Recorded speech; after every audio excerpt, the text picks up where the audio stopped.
И тут он врывается: мама, все, быстро собирайся, поехали.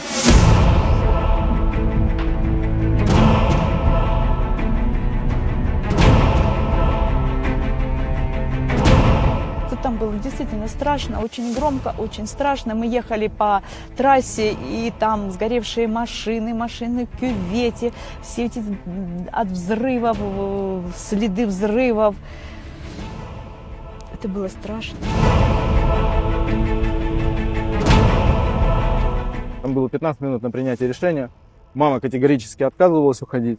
Я решил попробовать переждать в Курске.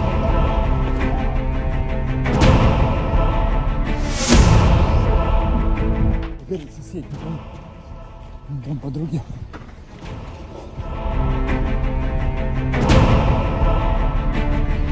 Тут шли наши соседи с вещами и сказали, что там вот наш глава администрации района ждет с машиной. Вот. И Ваня меня проводил со всеми вещами своими, и его посадил в эту машину.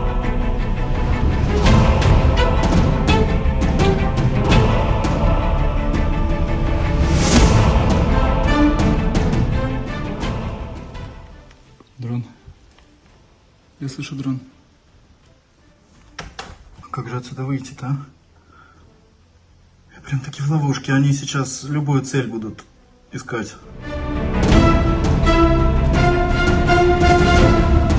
Сижу в трубе, прячусь от дронов. Немножко отдохнул. Потому что я уже очень устал. Собака все еще со мной.